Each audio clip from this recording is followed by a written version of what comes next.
ඇත්තරම ඉන්දියාව විසින් පාකිස්තානය ආක්‍රමණය කරයිද? ඉතින් මේ ප්‍රශ්නය මේ වෙනකොට ජාත්‍යන්තරයේ අවධානයෙන් ලක්වුණු ප්‍රවෘත්තියක් බවට පත් වෙලා තියෙනවා. ඉතින් ඉන්දු පාකිස්තාන අර්බුදය කියන්නේ දශක ගණනාව පුරා ඇදිච්ච ප්‍රශ්නයක්. නමුත් එකපාරටම හදිසියෙම මේ ප්‍රශ්නය ගොඩක් තීව්‍ර තත්ත්වයකට පත් වෙනවා පාකිස්තානයේ හිතකාමී ත්‍රස්තකාමී විධායකයෙක් විසින් ඉන්දියාවේ ජම්මු කාශ්මීර ප්‍රදේශයේ පහල්කම් හිදි කරපු ත්‍රස්ත ප්‍රහාරات එක්ක. ඉතින් ඉන්දිය හමුදා සහ බුද්ධ්‍යංශ නිලධාරියෙක් ඇතුළු 26 දෙනෙක්ට ජීවිත අහිමි කරලා තවත් 20 දෙනෙක්ට තුවාල කරපු මේ ප්‍රහාරයත් එක්ක ඉන්දියාවේ ඉවසීමේ සීමාව ඉක්මවා ගිහිල්ලා තියෙනවා කියලා තමයි අපිට පේන්න තියෙන්නේ. ඉතින් මේකත් එක්ක වසර 26කට පස්සේ ඉන්දු පාකිස්තාන යුද්ධයක් ඇතිවීමේ දැඩි අනතුරුදායක තත්ත්වයක් ඇති වෙමින් පවතිනවා. කෙසේ වෙතත් මේ වෙනකොට මේ ඉන්දු පාකිස්තාන අර්බුදයේ තීව්‍ර වීමට හේතු වුණු ත්‍රස්ත ප්‍රහාරය ඉන්දියාවේම සැලසුමක් කියලා යම්තාක් දුරකට සාක්ෂි ඔප්පු වෙමින් පවතිනවා. ඉතින් ඇත්තටම මේක ඉන්දියාවේ සැලසුමක්. ඉතින් ඒ ගැන සහ ඉන්දු පාකිස්තාන අර්බුදයේ ඉතිහාසය ගැන අද අපි මේ වීඩියෝ එකෙන් බලමු. ඉතින් ඔයාලට මේ අපේ channel එක subscribe කරන්න කියලා ඉල්ලීමක් කරන ගමන් වැඩි කතා නැතුව අපි කෙලින්ම යමු වීඩියෝ එකට. ලෂ්කර්-ඊ-තලයිබා ජිහාඩ් ත්‍රස්තවාදී කණ්ඩායමක් වන ප්‍රතිරෝධක පෙරමුණ විසින් තමයි මේ ත්‍රස්ත ප්‍රහාරය එල්ල කරන්නේ මීට දින කිහිපයකට කලින්. ඉතින් එතැන් පටන් මේ වෙනකොට රාජතාන්ත්‍රික අර්බුදයක් විතරක් නෙවෙයි මිලිටරිම අර්බුදයකුත් ඇති වෙන තත්වයකට මේ තත්වය දුරදිග ගිහිල්ලා තියෙනවා. දිගින් දිගටම හමුදා අතර වෙඩි හුවමාරු වීම, එතකොට ඩ්‍රෝන ප්‍රහාරක යාන වෙඩි තැලීම්, එතකොට බිම හැලීම් මේ වගේ ප්‍රශ්න ගොඩක් මේ වෙනකොට ඇති වෙලා තියෙනවා මේ ප්‍රශ්නයත් එක්ක. ඒ වගේම 1965, 1971, 1999 වගේ ඉන්දු පාකිස්තාන අර්බුද ඇති වුණු අවස්ථාවල සරලම කිව්වොත් ඉන්දු පාකිස්තාන යුද්ධ ඇති වුණු වෙලාව පවා අවලංගු නොකරපු ඉන්දු පාකිස්තාන ජල ගිවිසුම නැත්නම් සින්දු ගංගා නිම්නය සම්බන්ධ ගිවිසුම මේ වෙනකොට ඉන්දියාව විසින් ඉවත දාලා තියෙනවා. ඉතින් මේ තීරණයත් එක්ක මේ ගිවිසුමේ විදහෙරීමත් එක්ක මේ වෙනකොට පාකිස්තානයේ දරුණු ජල අර්බුදයකට පවා පත් වෙමින් ඉන්නවා. ඉතින් මේකත් එක්ක ජලය සම්බන්ධ ගැටලුවක් සම්බන්ධ වෙලා මේ වෙනකොට ඉන්දියාවට එරෙහිව යුද්ධ කිරීම සඳහා පාකිස්තානය ඉදිරිපත් වෙමින් ඉන්නවා. ඉතින් ඔයාලා අපි දන්න හැමෝම දන්න විදිහකට මේ ඉන්දු පාකිස්තාන අර්බුදය කියන්නේ මේ අද ඊයේ ඇති වුණු දෙයක් නෙවෙයි. මේක දශක ගණනාවක් පුරා පවතින ප්‍රශ්නයක්. ඉතින් මුලින්ම අපි බලමු මේකේ ඉතිහාසය. ඊට පස්සේ වීඩියෝ එකේ අවසානයේදී අපි බලමු මේක ඉන්දියාවේ ප්ලෑන් එකක්ද කියන එක. ඉතින් ඔයාලා අපි හැමෝම දන්න විදිහට 1947 දී ඉන්දියානු පාලනය නැත්තම් ඉන්දියානු පාලනයේ හිටපු බ්‍රිතාන්‍ය මෙන්න මේ ಭಾರತය කියන එක පාකිස්තානය සහ ඉන්දියාව විදිහට දෙකට බෙදලා තමයි නිදහස ලබා දෙන්නේ. ඉතින් මේක ප්‍රධාන අරමුණ තමයි හින්දු බහුතරයකට ඉන්දියාව ලබා දීම, පාකිස්තානය මුස්ලිම් බහුතරයකට ලබා දීම. ඉතින් මේකේ ජනවාර්ගික අර්බුදය අඩු කිරීම අපේක්ෂා වුණත් මේකෙන් සිද්ධ වුණේ ජනවාර්ගික අර්බුදය තව දුරටත් තීව්‍ර වෙන එක.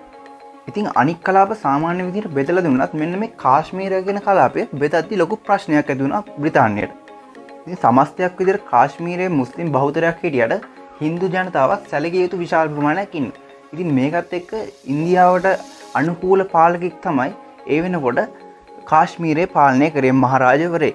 ඉතින් මොහු හින්දු ජාතිකයෙක්. ඉතින් මේකත් එක්ක තමයි මේ ප්‍රශ්නය උග්‍ර තත්ත්වයට පත් වුණේ.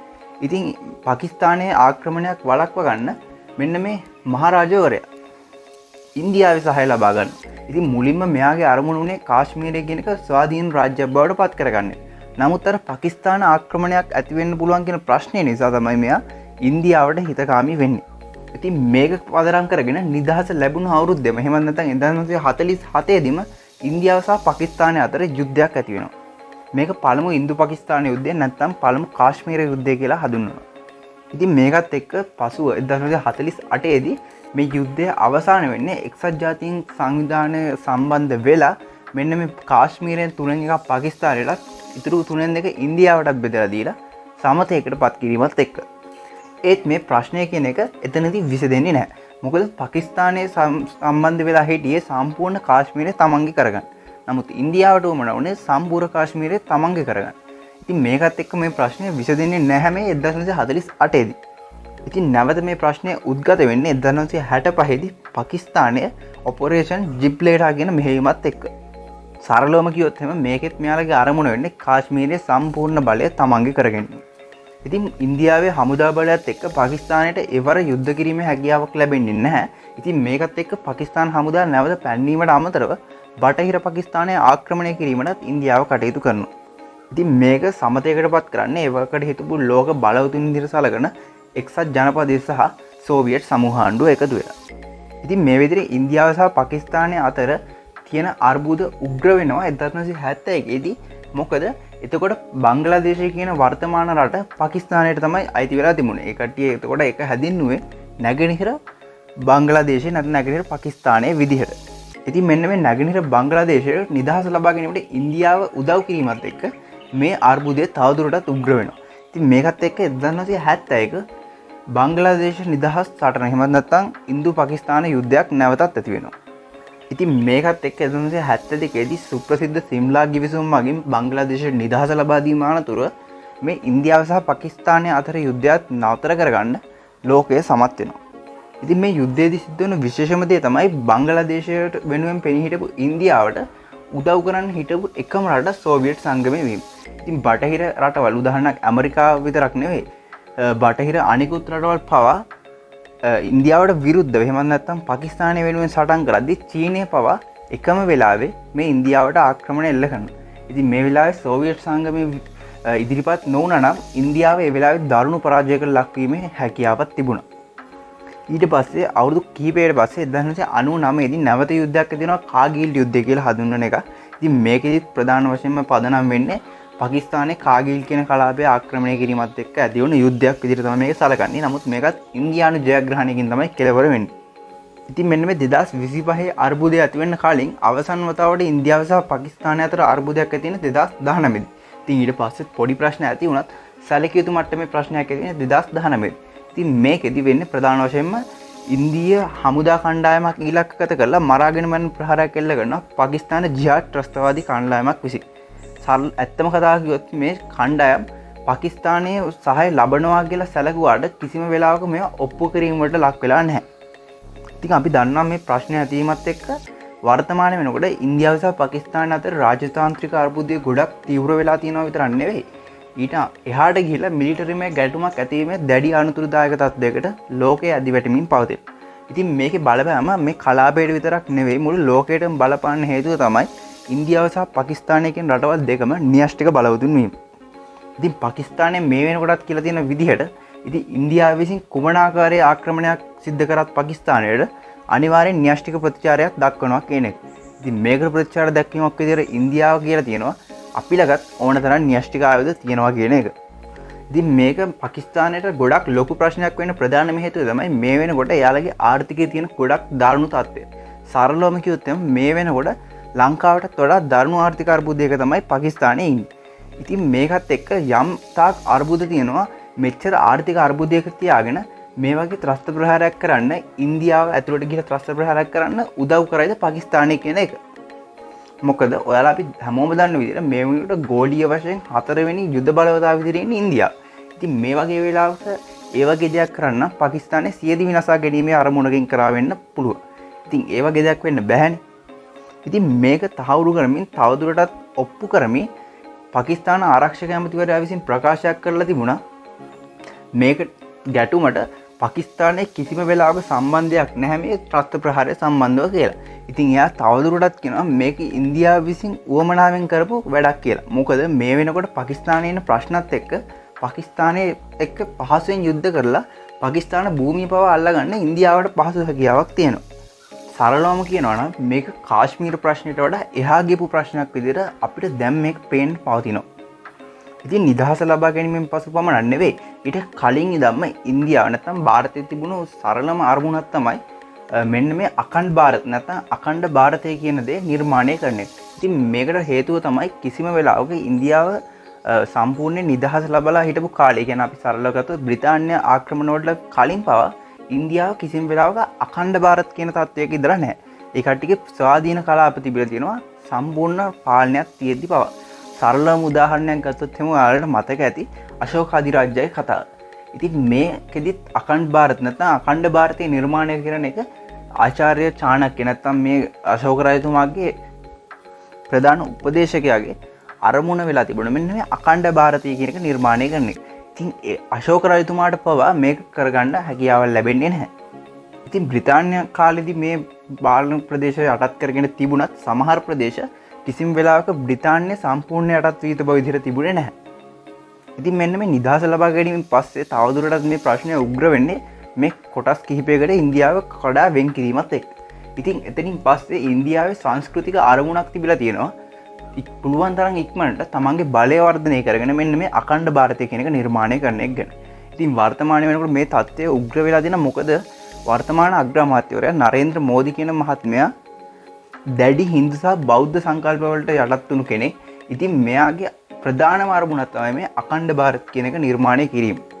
ඉතින් මේ සම්බන්ධව පසුගිය කාලේ චීන සහ ඉන්දියාවට විරුද්ධ පාකිස්තානය වගේ රටවල් වලින් ගොඩක් චෝදනා එල්ල වෙලා තිබුණා. මෙන්න මේ පාකිස්තානය සහ චීනයේ සමහර කොටස් උදාහරණයක් ටිබෙට් කලාප.